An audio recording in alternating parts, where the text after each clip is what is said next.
I've been doing a ton of research into the theory that Moses was connected to the pharaoh Akhenaten. Dun, dun, dun.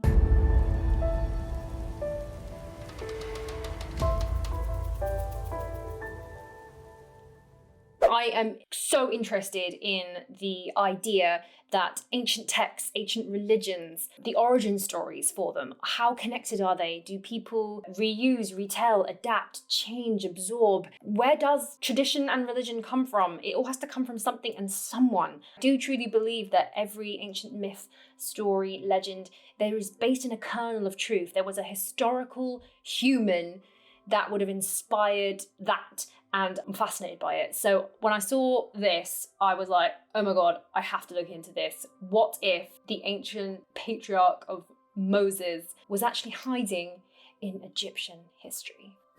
Let's first do a little bit of background on Pharaoh Akhenaten. You may have heard of him. I didn't know that much, but I definitely recognized him. So he decided when he got to power that he was going to scrap the multi-god dynastic religion of Egypt. He was going to try and dismantle the priesthood, the ancient priesthood that had a lot of power. The priests had a lot of power in Egypt. They were the wisdom keepers, the secret keepers. They were in charge of the temples. They were the only ones that were allowed into the Holy of Holies. They were kind of the gatekeepers of the spiritualism and the mysticism. And anyway, Akhenaten decided that he wanted to scrap all that. He wanted to go back to a more spiritual and enlightened and individual religion where anybody could access consciousness, a higher enlightened state. You didn't need to go through priesthood, and you didn't need to praise or worship multiple gods. There was just sort of one creator, one consciousness. He was in the 18th dynasty, which was around the New Kingdom, 1350 BC. He wasn't that well known until the 19th century, and then they discovered him, and now obviously he gets quite a lot of interest because people go, oh my God, he invented monotheism and he invented New Age spirituality. Turns out, no, he didn't. He was harking back to a time when people were of an enlightened state and in a higher consciousness. I don't think the dude invented it. I think he was doing a throwback. But Akhenaten is the guy, if you really don't know who he is, he's the guy who married Queen Nefertiti. You must know her. She's well famous. Both of them were trying to be good examples of what they were trying to talk about. The main god that was put as the top god out of all the other gods in dynastic Egypt was Amen. And it was the priesthood of Amen called the Hanuti, and they were the priesthood that Pharaoh Akhenaten was trying to dismantle because he preferred just one god, one entity, one deity, one force, and it was called Aten. People think that he invented it, but he didn't. The concept of this god Aten was recorded way back in the 3rd dynasty from the Old Kingdom, 2700 BC. It was in the reliefs there. What Akhenaten was actually doing was throwing back to an ancient god, to the time of Aten, which, I know, again, this date just keeps popping up, but the time of Aten was around the 9500 BC time. Yes, the Younger Dryas time was apparently, according to the ancient Egyptian history, the time of enlightenment, the age of Aten. And that's when humans had a higher consciousness. They were super connected to the one consciousness. They didn't have writing because they didn't need writing. It was all more about sound and connection, and we were just in a higher state. And then the age of Aten ended. Hakim has this ancient tradition, this ancient theory that humans go through the 5 stages. There are 5 stages of the sun. There are 5 stages of the human cycle. There are 5 stages of human development, and we keep going round and round and round, with Aten being the enlightened one and Amen being the hidden. We're in the dark age. We don't know what the hell's going on. We're stuck. So interestingly, the age of Aten was around the time of the Younger Dryas, and then we moved into the age of Gemini, which was around 6000 BC, which Hakim said was when the north and the south of Egypt kind of split into two, warring the north and south. And then eventually they would join together around 3100 BC under the first pharaoh of dynastic Egypt. And then by the time you got to around 2000 BC, we were fully in the age of Amen, in the age of the hidden, and we'd gone right off track. And we were like the opposite to the side of age of Aten. Right, are you with me? So there's lots of ages. Aten's the kind of spiritual one, and Amen's the like heavily religious one. There's a fly in here.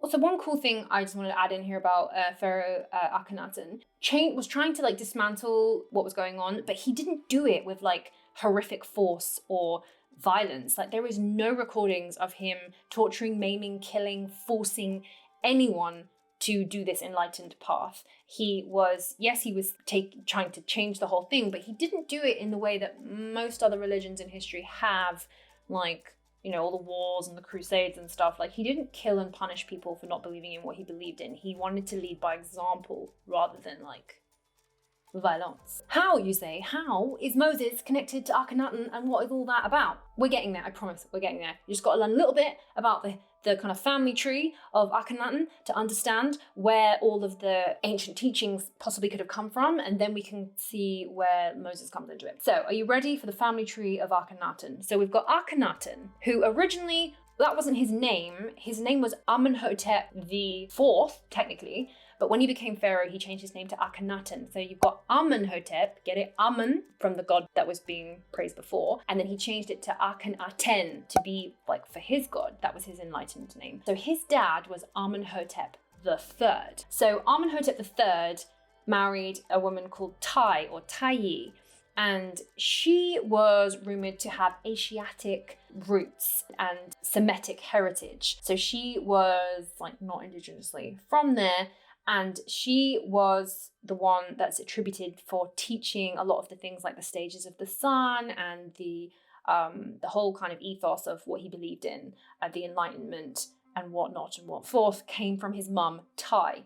Now, Tai's father was a guy called YUYA, and YUYA is a real person. They literally found his grave, and YUYA was also not supposed to be from Egypt. He had Semitic roots, and he was the top aide, the right-hand man to the king, Amenhotep III's daddy, Thutmose IV. Are you still with me? So we've got Thutmose IV, and we've got YUYA, best buds, working together, colleagues, second in command, YUYA. YUYA has a daughter, Tai. Thutmose IV has a son, Amenhotep III. These two get it on and have a baby called Pharaoh Akhenaten. Are you with me? I hope you are. YUYA is very exciting because there is a theory that YUYA was the historical origin story for Joseph in the Bible. Joseph, not Joseph, Jesus' dad, the one way back, Joseph and his Technicolor Dreamcoat. We all know, like, you must know that story. The guy who ended up going to Egypt and then being able to like interpret dreams for the pharaoh and then ended up having a great time. Is that the story? So Joseph, interestingly, oh my God, this fly. YUYA, where are you? It's interesting that the name Joseph in Hebrew and Aramaic is Yusuf, and Yusuf and YUYA both contain one of the Hebrew names for God. Just saying. YUYA, Yusuf, Joseph, this guy, YUYA, because he is a historical dude and they found his grave, they found him and they found reference to him, he was given some titles by the pharaoh that are the same titles that Joseph got in the Bible.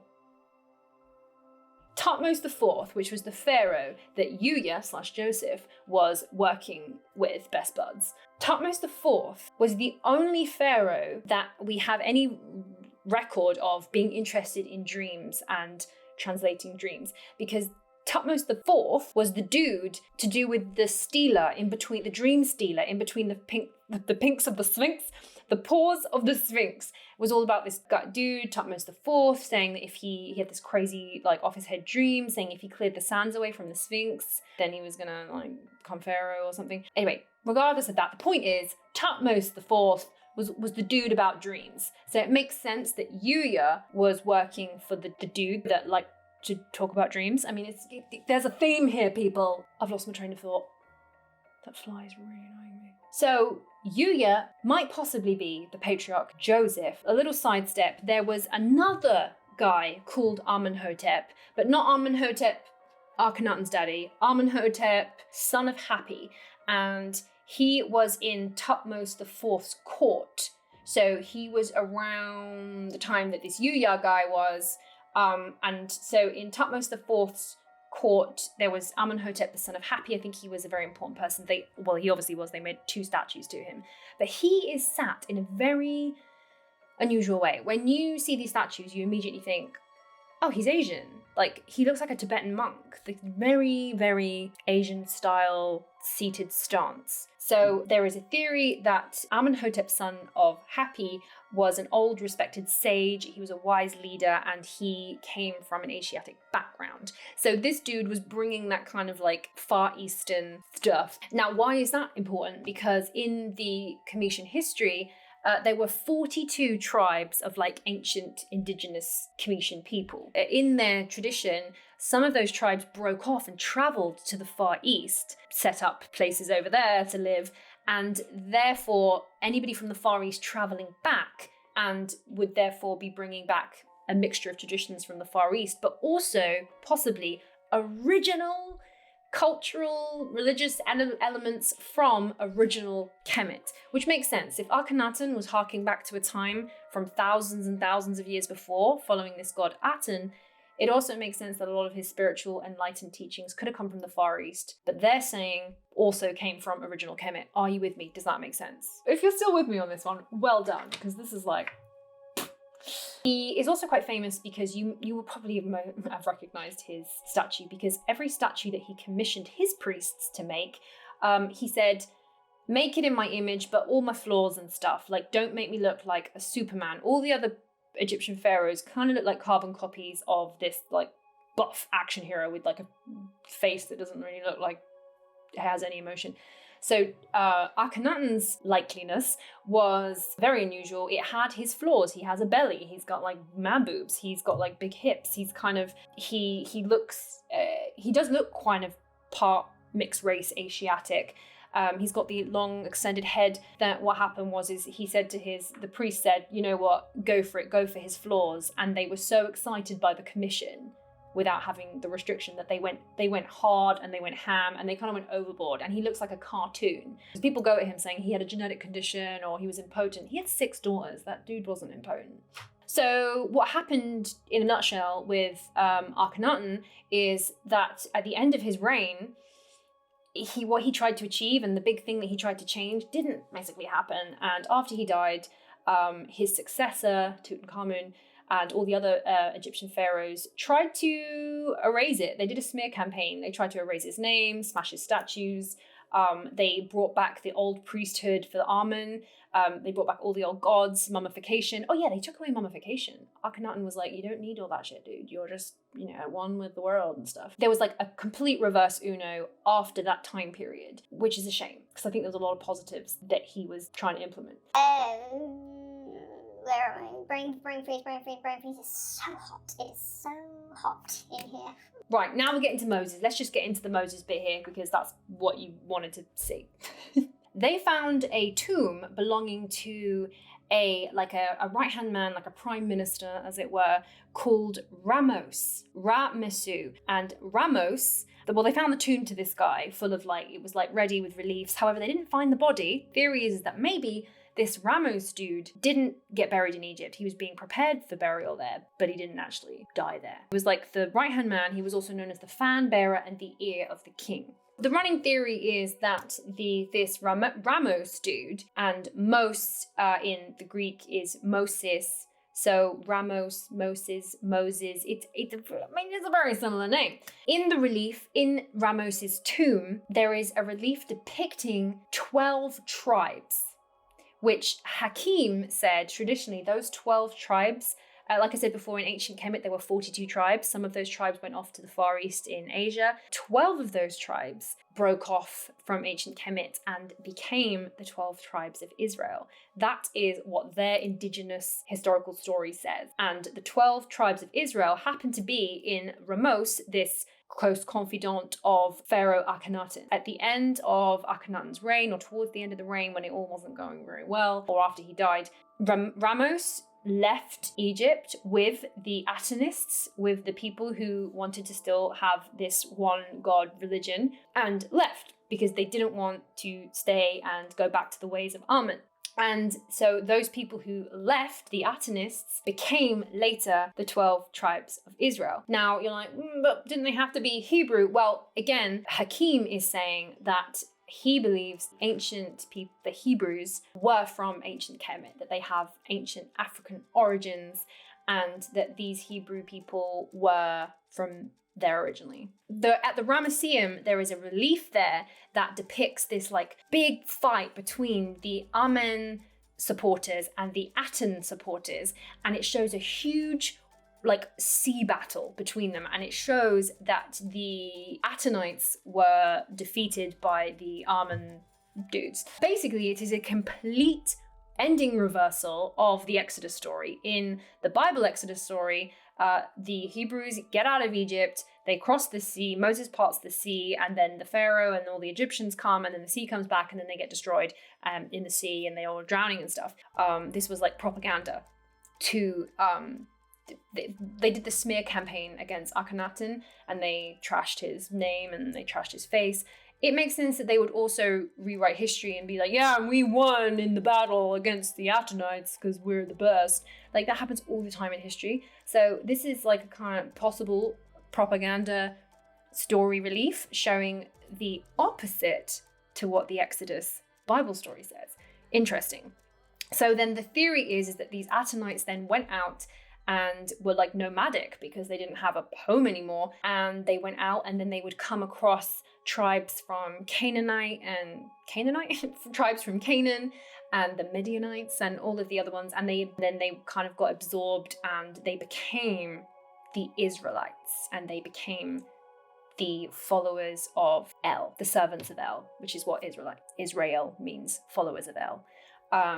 And parts of the elements of the Akhenaten's kind of spiritual way of life ended up being in the melting pot of what became Israel and then the Jewish people. I mean, that's the theory. It's very plausible. Considering we don't have any historical reference or evidence for Moses, and we don't have any historical reference for an exodus out of Egypt from Hebrew slaves. However, we do have like a trail for this Aten follower exodus out of Egypt, and we have a dude called RAMOSE who never ended up in his tomb but was a close follower, close with the Pharaoh. It just kind of, I can see where the origin stories of the Moses story, I can totally see where this would stem from. And the same with the YUYA guy, the Joseph guy, he also has incredibly similar situational evidence that makes it look like, I can see how that could have been a kernel of thing that turned into that to turn into that. I found it all very exciting. I hope you do too.